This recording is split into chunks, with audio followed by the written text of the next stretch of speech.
Freineberg joins us. Treasurer, thank you for your time. You've announced today the Australian Business Securitisation Fund. Why is it needed?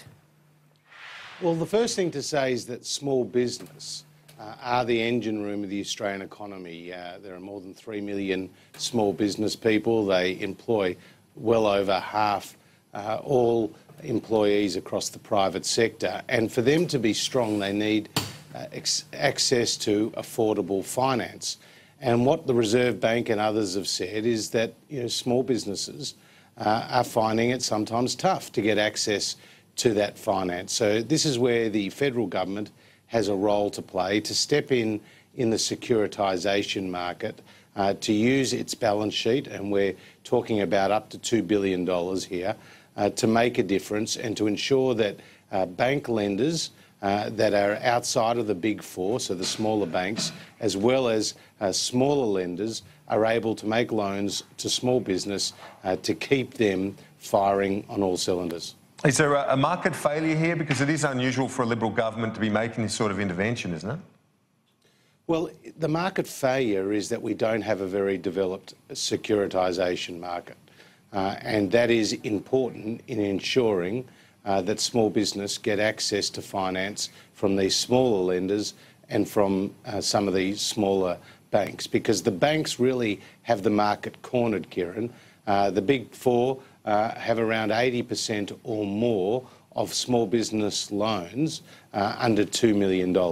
And we want to ensure that that can be spread around and that we can have more competition, more liquidity in this important market, and importantly, enable our small and medium-sized businesses to continue to grow and to continue to employ more people. Is there any cost to the budget, or is this entirely off budget, Treasurer? Well, this is an asset for the government. It will be treated in the same way that the Labor Party treated their foray into the securitisation market when it was the residential mortgaged market. And so in that way, it doesn't increase net debt. This growth fund idea, it looks like it'd be modelled on a British growth fund initiative, which has been actually returning profits to banks in the UK.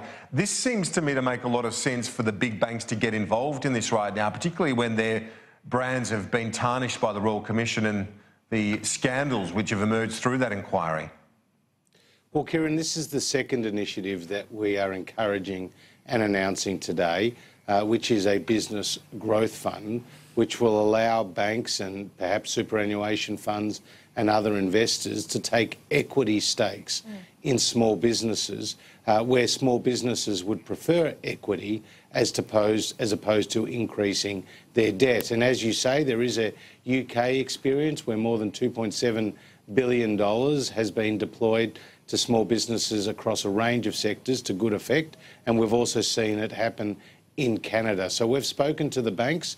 I'll be convening a round table during the next sitting period with the key stakeholders. There's a lot of interest in this, and obviously it does depend to some extent on what the Australian Prudential Regulator does with the treatment of equity on the bank's books as opposed to their current more conservative treatment of that form of finance. Treasurer, looking at the ASEAN summit now, the Indonesian Free Trade Minister has given an explicit warning now to Australia, putting himself on the record saying the deal is not going to be signed whilst this embassy move is still slated by the Australian government. Are you going to heed that warning or ignore it?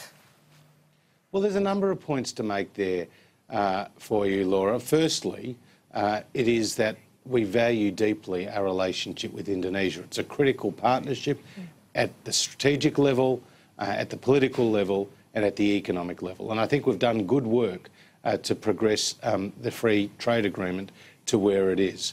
At the same time, as Scott Morrison has reiterated often publicly, we determine our foreign policy. We'll determine processes for evaluating where our embassies are located. That's not to be dictated to us by other countries, and I think Australians would be side by side with us in that account. So we'll continue to talk to the Indonesians, work it through. We would like to bring the free trade agreement to conclusion, but at the same time, we maintain our sovereignty and our flexibility with regards to our own foreign policy and, of course... Yeah, but that's stating the obvious. Obviously, every government will maintain its approach on foreign policy, but this was an attempt to turn that into a political win in the Wentworth by-election and has blown up in your face. Well, Kieran, I've said it to you before. The same people who would criticise us for running a process to look at where we locate our embassy in Israel, with the decision made a week before the by-election, will be the same people who would criticise us for making that same announcement a week after the by-election. They just don't like Australia to determine the potential for putting our embassy in Jerusalem. Now, Scott Morrison has said we haven't made our final decision on that. We're just beginning a process, and I think that's a reasonable thing to do. What's more important, though, an embassy move in Israel or a free trade agreement with Indonesia? They're not mutually exclusive. And I think... Well, Indonesia says they are. Well, as I said, Australia will determine its own foreign policy position, and in terms of the location of the embassy in Israel, that is a process that Scott Morrison has kicked off.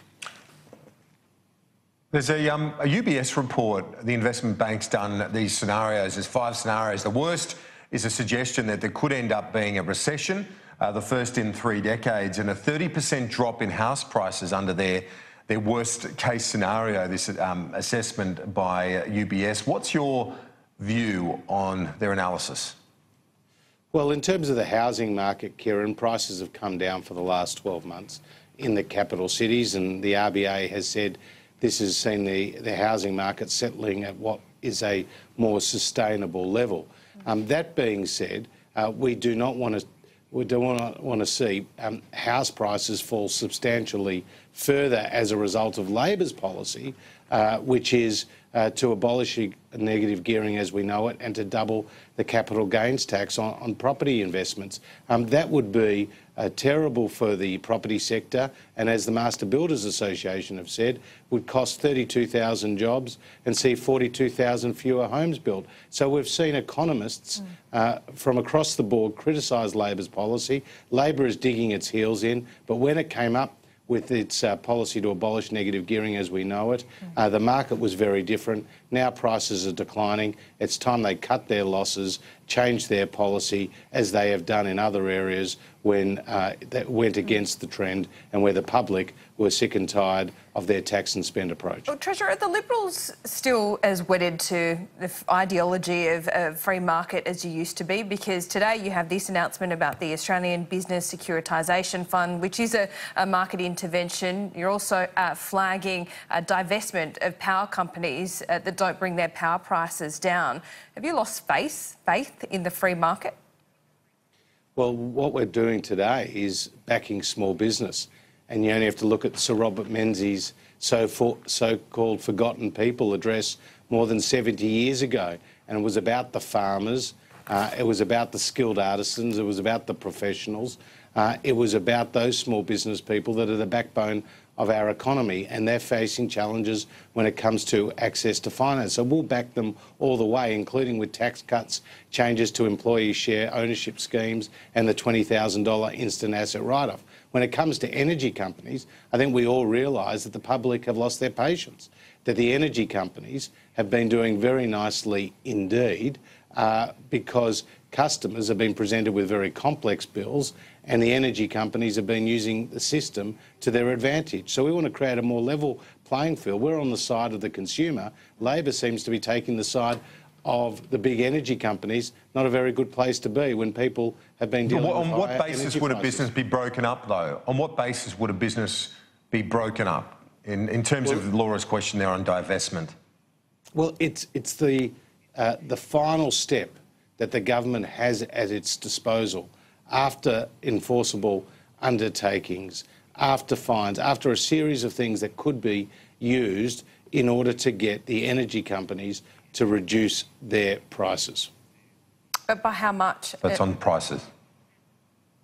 Well, what we've seen is the ACCC ask for energy companies and for the government to move to a situation where we have a standard benchmark price from which discounts can come. That's one thing that the energy companies could implement, rather than taxing their customers with the so-called loyalty tax, which sees them penalised for sticking with them as opposed to shopping around and getting a better deal. All right. So it's a big stick on price. Thanks so much. We'll talk to you soon, Treasurer. Appreciate the time. Always good to be with you.